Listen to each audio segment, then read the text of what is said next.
মাসিক খাওয়ানো হয় মাসে ২৭০০ টাকা। এইটা দেখার পর আমার বন্ধুরা, আরে বন্ধু এত উত্তেজিত হওয়ার দরকার নাই, এটা একটা হোটেলের সাইনবোর্ড, তুই যে এটা ভাবছস ওইটা না। আর আপামনি আপনি ছবি তোলার জন্য আর কোথায় টাকা খুঁজে পান নাই? এখন তো সব কাস্টমার এই দোকানে ভিড় করবে, তারা তো ভাববে হয়তো অন্য কিছু খাওয়াইবে। নাইস ক্যামেরাম্যান, এই ফটোগ্রাফার কে হতে পারে তাকে মেনশন করুন। দুধ দিয়ে গোসল হোক প্রতিদিন। ভাই আমি অত বড় লোক না, আমি ঠিকমতো কিনে খাইতে পারি না একবেলা, তাও আবার নাকি গোসল করবো? ওই সাবজেক্ট বাদ দেন ভাই, আমি অত বড় লোক না। তেমন কিছু না ভাই, ওই মেয়ের সাথে আমি ঝগড়া করছিলাম, সে বলছে নারী পুরুষ সমান অধিকার, তাকে আমি বলছিলাম পারলে দাঁড়িয়ে প্রস্রাব করো। জানালার পর্দাটা অনেক সুন্দর, এমন পর্দা খুব কমই দেখা যায়।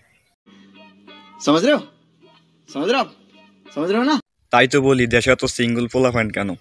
না মানে দেশের কি সিঙ্গল পোলাপানের অভাব পড়ছে? আপমনিরা নিজেরাই কাম চালাইতেছে। আর এটা দেখার পর আমি বন্ধু ওইটার গভীরতা খুঁজতেছে, কিন্তু খুঁজে পায় না, অনেক গভীর। আর কোনোদিন খেতে বসে মোবাইল টিপবি? সবাই এখন এই কাজটাই করতে হবে না। তারা বিল লেখে, তারা কিন্তু 10 টাকা বিল আসলে 50 টাকা লিখে নেয়।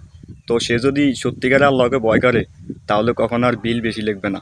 তো আমাদের প্রত্যেক গ্রাহকের উচিত এভাবে মিটারের সামনে এভাবে লিখিতভাবে পোস্টার লাগানো, তাহলে তারা কখনো বিল কম লিখবে না, তারা সবসময় বেশিই লিখবে।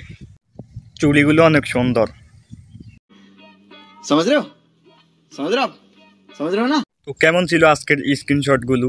অবশ্যই আপনার মতামত কমেন্ট বক্সে জানাবেন। আর ভিডিও ভালো লাগলে ভিডিওতে একটা লাইক দিবেন। তো আজকের ভিডিও পর্যন্ত, ভালো থাকবেন, সুস্থ থাকবেন, দেখা হবে নতুন কোনো ভিডিওতে। আল্লাহ হাফেজ।